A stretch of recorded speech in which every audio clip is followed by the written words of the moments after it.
Rejoice, Nomad, for my Atlas trees approach, and they seek to assist you in your struggle in PoE 3.25 Settlers of Kalguur.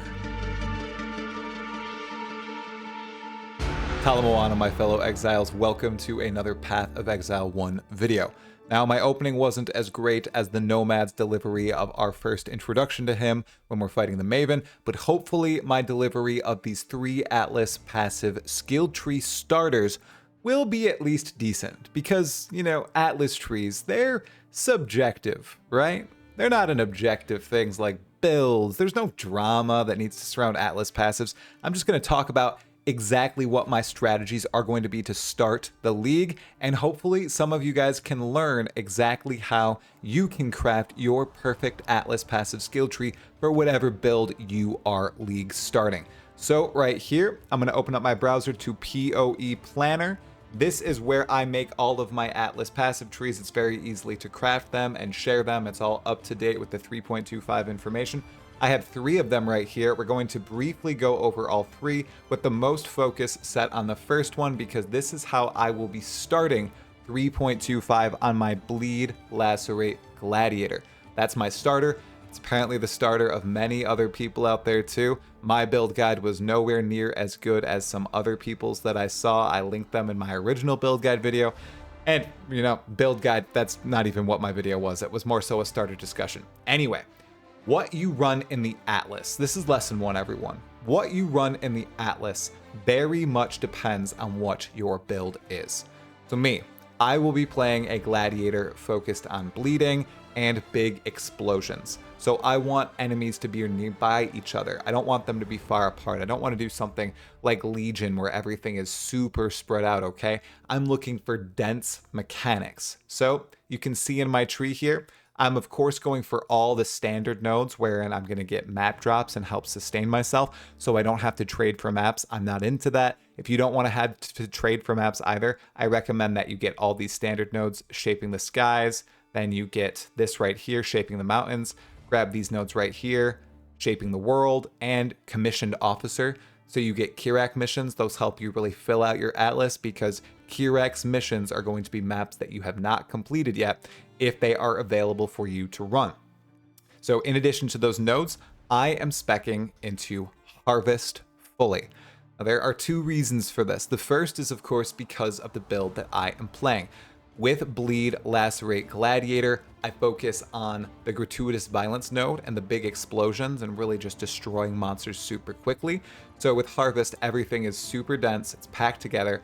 My bleeds and my explosions are going to do massive damage. That's simple, it's great for my build, and I enjoy Harvest too. The second reason is because with Harvest, especially with this new currency exchange market, it's basically like your classic gold trading system. You're farming life force, which people use to craft, and you can trade life force if you're in trade league. I'm going to go hardcore trade to start, so I will just be selling all the yellow, blue, and purple life force that I get and saving a little bit for myself.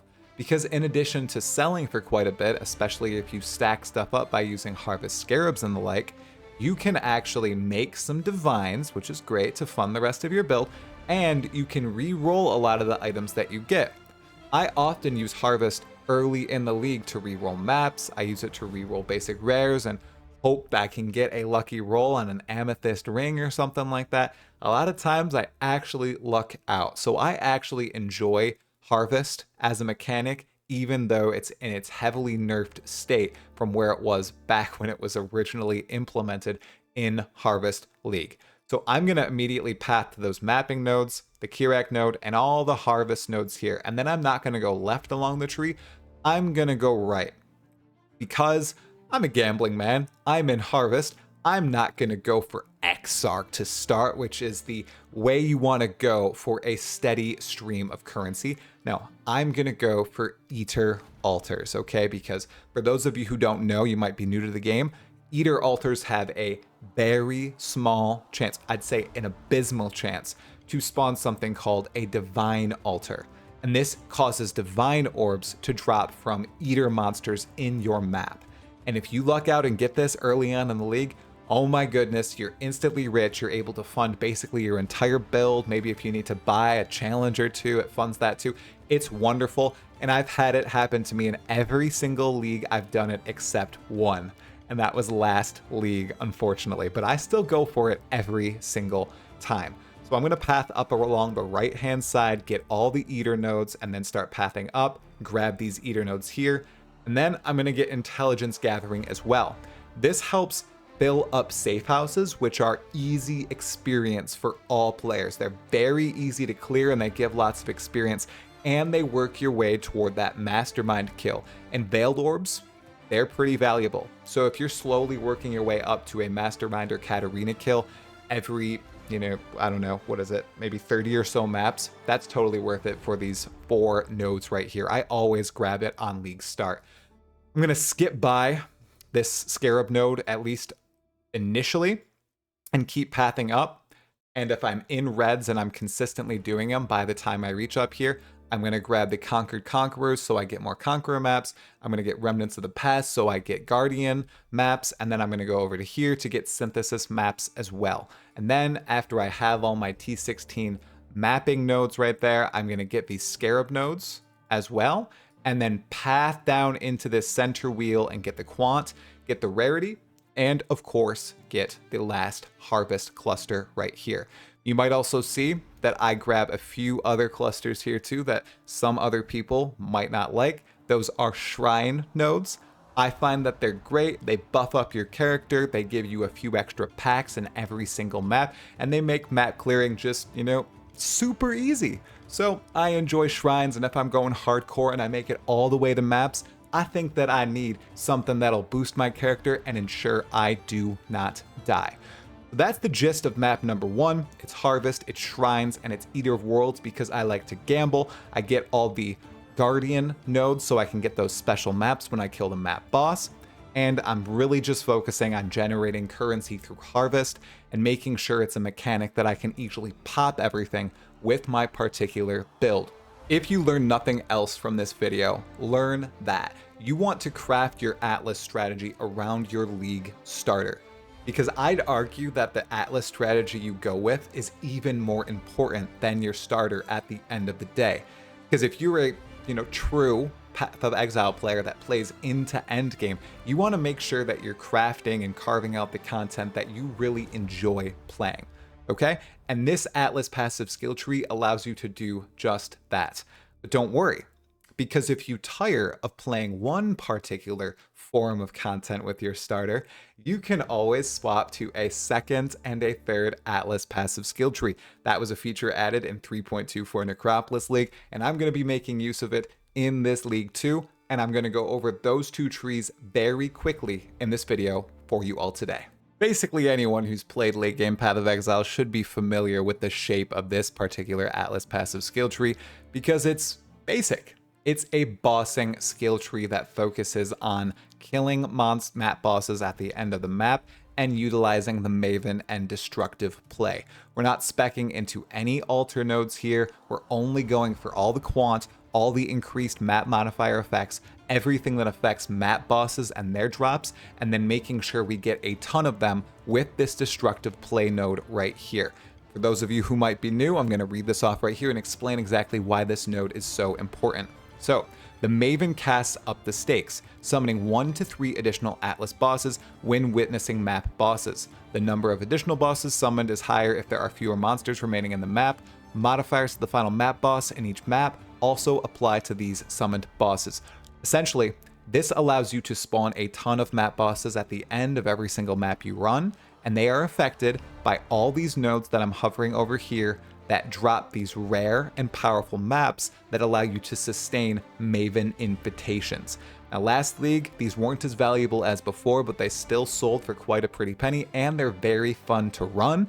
So that's essentially why this is always my second strategy in any league. I like bossing, I like fighting bosses, so I always carve out this Atlas passive skill tree at some point in the league. I plan on doing the same with Settlers of Kalguur. Again, if you enjoy fighting bosses, especially the Maven and her invitations, I highly recommend trying out that Atlas passive skill tree.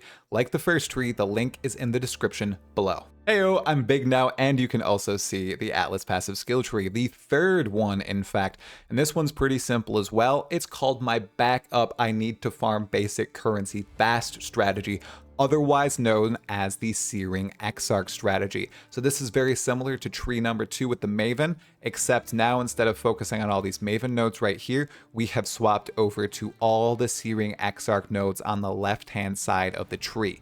This is really good if you're looking for that bubblegum currency that you need for certain upgrades like Chaos Orbs, Glass Blowers, Baubles, and the like.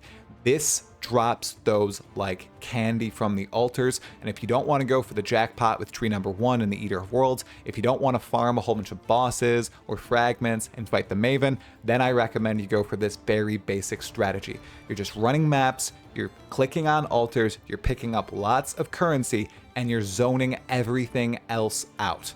It's pretty fun, and with the league mechanic being a stand in a circle and fight then collect resources, I actually think this will be a pretty compelling basic initial strategy for most PoE players. Like the other 2 trees, this one is in the description below. So my fellow exiles, those are my 3 initial starter trees for 3.25 Settlers of Kalguur.